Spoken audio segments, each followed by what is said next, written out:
Dear fellow Americans, I'm a United States Army Ranger. I'm 23 years old, I look 32, and feel like I'm 50.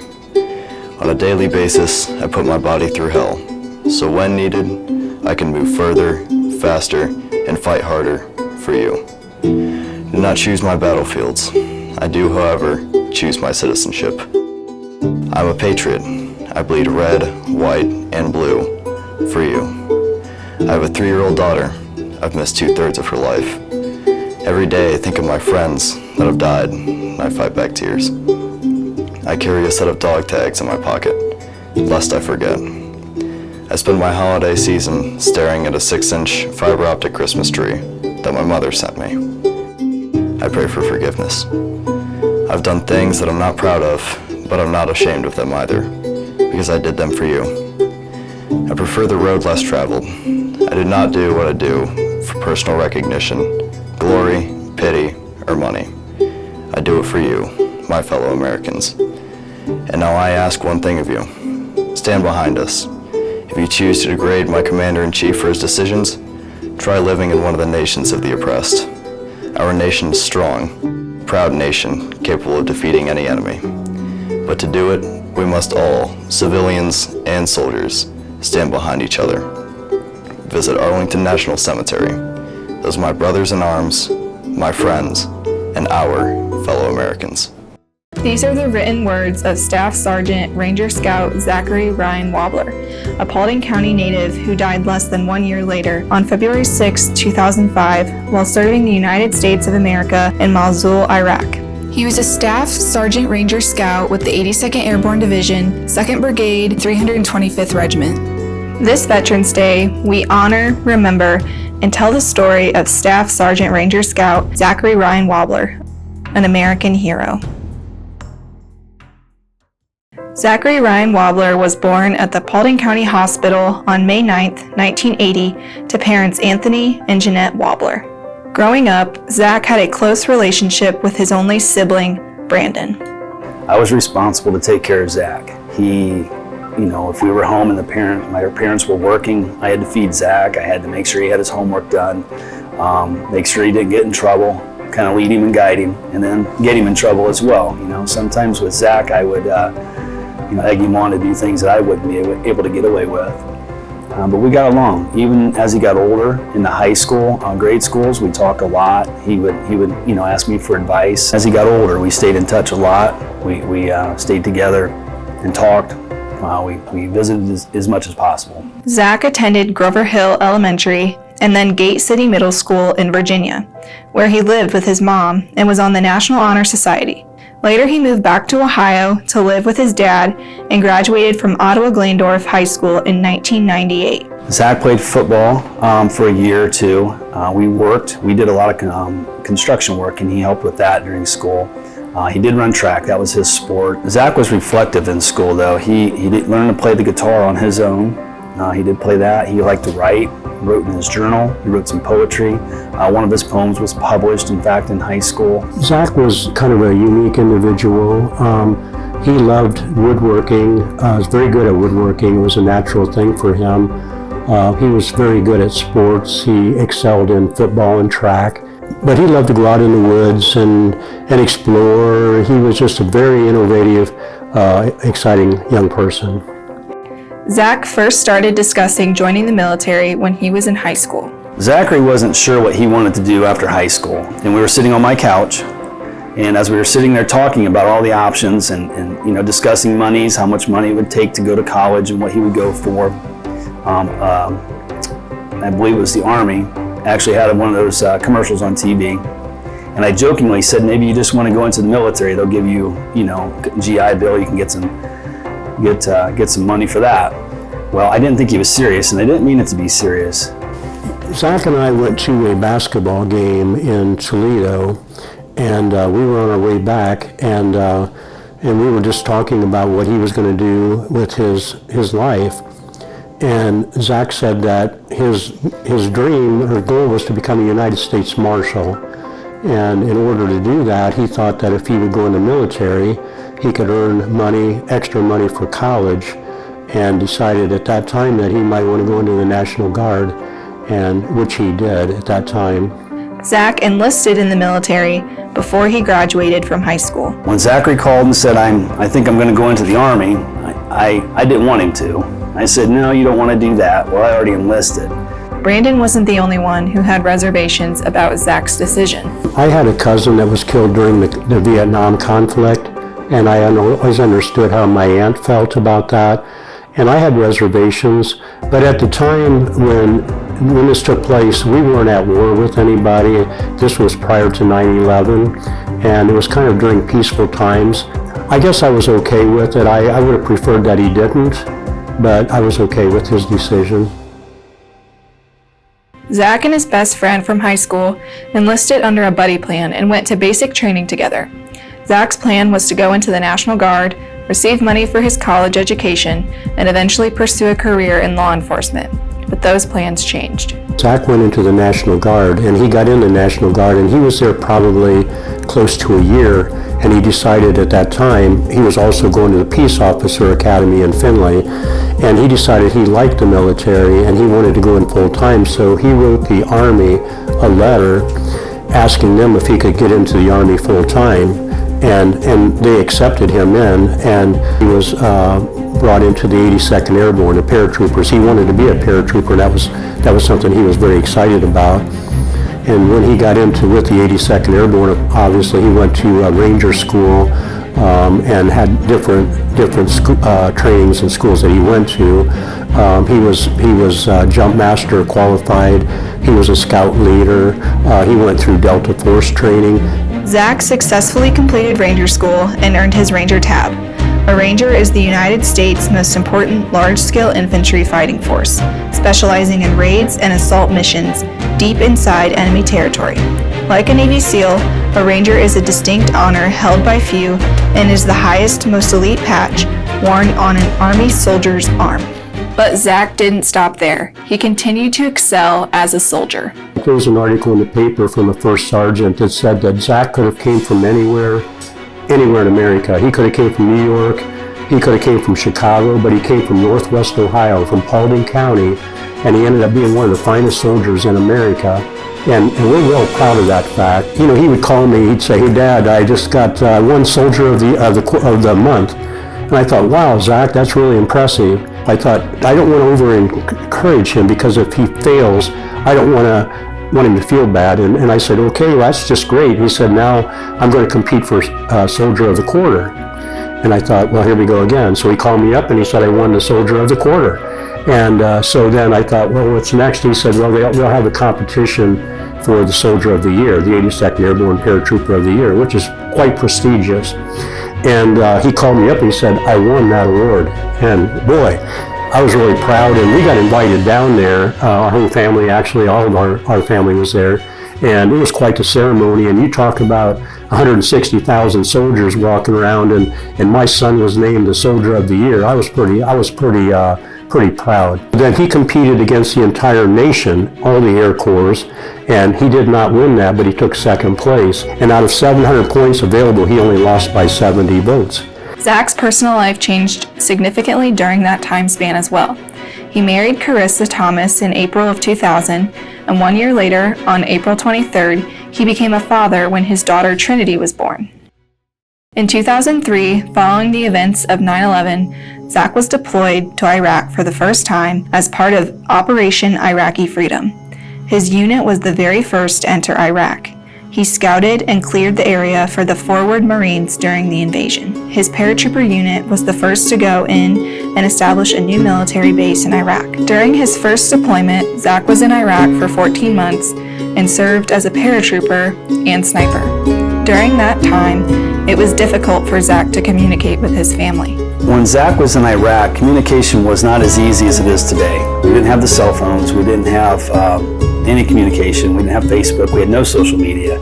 In fact, Yahoo had email, and Yahoo had a thing called Yahoo Messenger, and it was simply a little chat room off to the side that you could real-time type if you both happened to be online at the same time. So emails were really the form of communication with Zach, and I would stay up very late at night just so that I could messenger with him real time. And he may only get a few minutes, a few lines, but you'd have that. The emails he would send He'd send them out usually twice a week, and a lot of them were just reflective, the ones that he would send to me. He said he used to write a lot. Every once in a while he would phone call when there was an opportunity. There was only one phone for over 450 soldiers though, so on his first deployment we didn't hear from him very much on the phone. Toward the end of his deployment, Zach was wounded in the field. While at a checkpoint, an Iraqi tried to run the checkpoint and ran his car over Zach and another soldier. They were pinned under the car for a minute. The other soldier's back was broken and Zach's knee was hurt badly. Shortly after that, Zach's deployment ended and he came home just in time for Brandon's wedding in November of 2004. Though they had no idea at the time, it would be the last time Zach's family would see him. Tony especially remembers how close Zach and his daughter Trinity were that day. They were together, inseparable. It was pretty impressive to see that. It was great to see him. He brought a few friends because our whole family came. Our distant family was there as much as possible. He was able to spend a few days in town and go around and see everyone. At my wedding, I can remember the last time I talked to him, we were running to our car and he was throwing rice. And he fell down. And I thought then when I saw him fall down due to his knee giving out, that he should get that fixed before he went back and deployed again. He went to the doctor. Whatever the problem was with his knee, they said, we have to operate on your knee. You can't be redeployed. Well, he said, what can I do to go back? And the doctor said, if you put that file, this is what Zach told me, if you put that file back in that cabinet, it's done. And Zach did that, and so he redeployed. Zach refused to have the knee surgery, so shortly after Brandon's wedding, Zach went back to Iraq. He made sure he went over. He couldn't leave the guys that he had trained to go over to Iraq without him there to guide them. He felt like that was his job, and it was his job to watch over them. He'd been trained to take care of them, so he wanted to go over there with his experience and add to their and take care of them. He called me on my birthday, which is in January. January 20th is my birthday. Zach called me. He had a 45-minute pass on that satellite phone that he was supposed to divide. He was the one in charge of the satellite phone this time, so he was able to let his men speak, and he usually gave everybody 3 or 4 minutes so that everybody got to call home, say hi, and go. Zach spent the entire 45 minutes talking to me, and we spoke about everything you could think of. That was the last time Brandon would talk to his brother. It was a mild February day when the family received the news that changed their lives forever. I remember that day distinctly. It was actually my birthday that day, and I had been over. My mom lives in Payne. We had been over there visiting her, and I just got home, and the doorbell rang. It was just as soon as we got home, so they were waiting on us to get there, and 2 military personnel came in, and at first I thought it was Zach.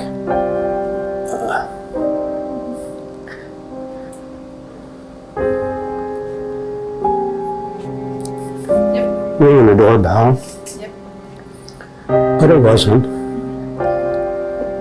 And they told me that he had been killed. And at that time I wanted to beat them up, I just didn't want to hear that.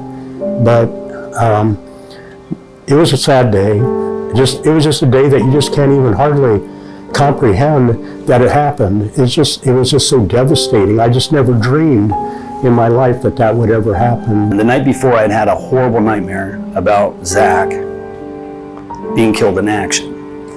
And I came to my dad's birthday.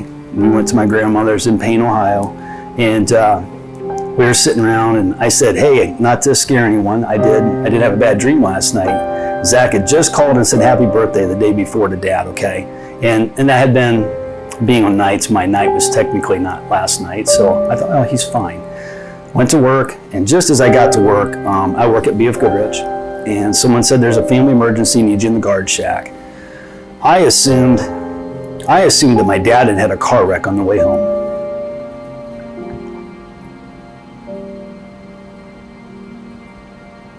I had just gotten married. My poor wife had to come and give me the news that my brother had been killed in Iraq. Eventually, Zach's family learned of the details of Zach's death.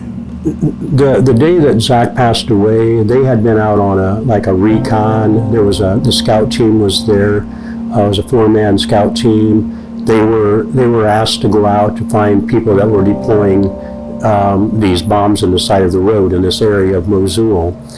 And so they were there for a few days, and in the middle of the night, was actually in the wee hours of the morning, they found 2 guys planting these bombs along the road. So they called in and they took these guys out. During the first deployment, whenever the scout team would take somebody out like that, they would call in quick recovery teams, or the quick recovery teams, like Zach's team would stay under cover until they got there, because obviously it's a heavily populated area. Well, they kind of changed that over the course of a year, where they had to go down and stand over those bodies. So while they were out there, a car came by and it had 6 insurgents in it. They all had these guns, and they opened fire on Zach and another guy. The other guy lived, he was wounded. Zach got shot 3 different times, once in the arm and once right up through here, through the lung, and then the other time in the leg. And they did have bulletproof vests on, and he might have lived, except for the fact that it went in right on that opening on the side. And unfortunately, it just did too much damage internally. Soldiers under Zach's command told the family that medics had to sedate Zach, who was angry and demanded he be taken back to his troops instead of being transported for surgery. Right immediately after Zachary passed away, I was at my home in pain, and within minutes of getting home, people were stopping by, neighbors, friends, grown men. Some of the toughest people that you ever met, crying, sorry for your loss. I can remember going up, I didn't sleep that night. The next morning I went up for coffee like I always did up at the Good Times there in the morning, and everybody had heard about it, and they wanted to talk, and we just sat around coffee and discussed it. With family and friends in both Paulding and Putnam counties, the family decided to have 2 visitations. One was in Paulding on February 12, 2005, and the other was in Leipzig on February 13th. Paulding was, for me, was where, that's my home, that's where I'm from. A lot of my friends and family, close friends were there, people that I worked with were there. The outpouring was unreal. At the time, even more patriotic than we are now, I think. Everybody was so supportive. And devastated, everybody knew him or knew of him. The loss of your son or a child is a terrible thing to go through. And so it was very nice. So many people expressed their love and concern. I was just very impressed with the outpouring of support that we had from not only Paulding County, but Putnam County as well. Zach's funeral services were conducted at St. Peter and Paul Catholic Church in Ottawa on Valentine's Day 2005, but there was no burial service afterward. Instead, Zach's body was sent to Washington, D.C. Before Zach was killed, we did have a little discussion on this about what if something would happen, and he told me at that time that if something happened to him, he would prefer to be buried at Arlington National Cemetery. And that's quite an honor to be there. And during the process of that, we had a casualty assistance officer that stayed with me, and I'm sure with Brandon almost every day. He was at my house. He was like part of the family. If we went out, he went out with us. And at that time, they said there was quite a wait to be able to bury somebody at Arlington, so they might have to wait. And I was pretty impressed with the military throughout all this, because they were with us 100% of the way, and they still are. They still reach out. And he told me his exact words were, a lot of people are going to have to wait, but we're not waiting for Zach. We're going to bury him immediately. And I was really, really happy to hear that. The burial at Arlington National Cemetery was a solemn ceremony with family, dignitaries, and one of Zach's good friends from Iraq, Omar. Afterward, the family was invited to have breakfast at the White House, where they had the honor of meeting President George W. Bush. I can remember walking in and talking with him, and he had some deep condolences for us as a family, and it was an event. And the whole time, I've got a picture with George Bush. It's on my bookcase, and I'm proud of that. It's kind of neat, but I don't show it off for me. Who my brother was. Who my brother was is how we were able to meet the President of the United States. With Zach buried in Arlington, the family is not able to visit as much as they would like. but Brandon will never forget one particular time he went to visit Zach's gravesite. My wife and myself were able to drive into Arlington Cemetery. We can drive right up to the plot. Section 60 is where the Iraqi people are buried. When Section 60 first started, there was a few rows of stones to Zach's grave. By the time I was able to visit that next summer, it was almost double the size or triple the size, and I could not find it. So as I was driving around, I got a little frustrated, and I kind of looked up and I said, "Where are you at, Zach?" And just as I said that, a doe stood up, and it was the most beautiful red doe I've ever seen. Just stood up, kind of looked at me and started walking. And it walked through the stones, and I just kind of drove along the road next to it, watching it.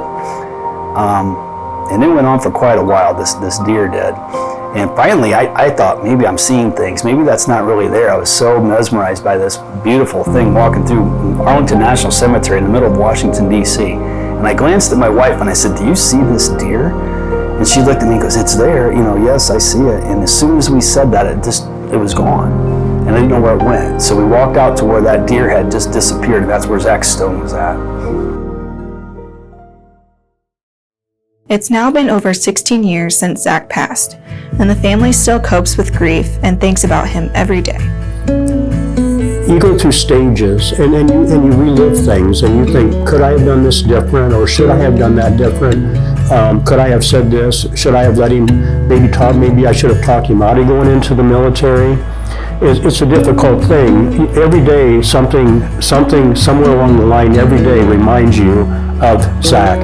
I think with time, I'm so proud of all the accomplishments that he did. So immediately with the grief, I felt this empty void inside my body. I couldn't explain it. I tried to fill it with liquid. I tried to fill it with love, everything you can think of to try and I can't explain it to anyone who hasn't felt that.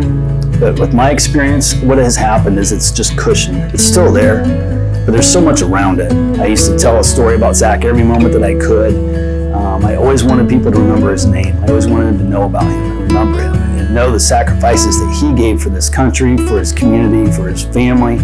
I've slacked off of that a little bit because I just don't want people to get normalized in hearing it. I want it to still have impact when I say it. The Wobler family is committed to keeping Zach's memory alive. Trinity, she's in her second year of college at Ohio Northern right now. She's in pre-law. We get together about every other week or every third week and eat together, have a meal together. Unfortunately, she knows about her dad, and I'm sure she's read a lot about him, but she really don't remember him. She tries to, but she was only 4 years old at the time. I talk to her about Zach a lot. I tell her things that he liked and people that he knew. And friends that he knew, and it's a good relationship. Zach's mother, Jeanette, who still lives in Gate City, Virginia, is now part of the organization Gold Star Mothers. The organization strives to keep the memory of their sons and daughters alive by working to help veterans, those currently serving in the military, their families, and our communities. In order to honor Zach and the others who have lost their lives in service to their country, Jeanette returns to Paulding every year to decorate a Christmas tree at the John Paulding Historical Society for its annual Festival of Trees. I just like to keep our name out there and to share information about American Gold Star mothers with others, she says. The family also wants everyone to remember the sacrifices that soldiers like Zach pay for all United States citizens. So the sacrifices that Zachary made, his daughter was 4 years old. He'd only seen her half of her life. He committed to making sure that all those other men that he was with were able to come home and see their little ones after the war was over. That was why he was there specifically. His second deployment was specifically to make sure that those guys came back for their families. His friends, his first deployment, his return, I can remember my joking brother, first day back, I stayed at his house. He was looking out on his front porch, which is all he wanted to do. His biggest thing when he got home was to get a bug zapper and have a beer on his front porch and watch a bug zapper. We did that all night the night before. That next morning early, we had our coffee, and I just thought he was looking out the window at the neighbors or something, and I had just walked up and was roughly standing there, and as calm as anybody could be, he turned around and looked me in the eye and said, "Don't ever sneak up on me again the rest of your life." Those are the sacrifices. Did Zachary vote for George Bush? No, he did not, but he supported George Bush 100%. That was his commander-in-chief, and he believed that the commander-in-chief should be respected.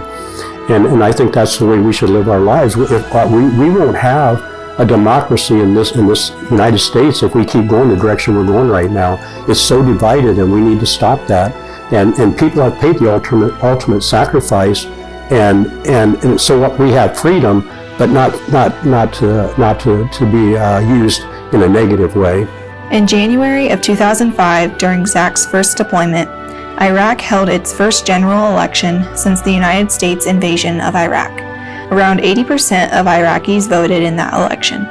Zach was one of the soldiers present to maintain peace and protect their rights to vote. In America, we don't vote like that. Our people don't vote. I don't even know if we get a 50% turnout overall in the United States, and that's one thing I think that he would want people to know as well, that you should get out and vote, and we should also accept the results when the vote's over as well, without fighting or whatever. And we should love one another.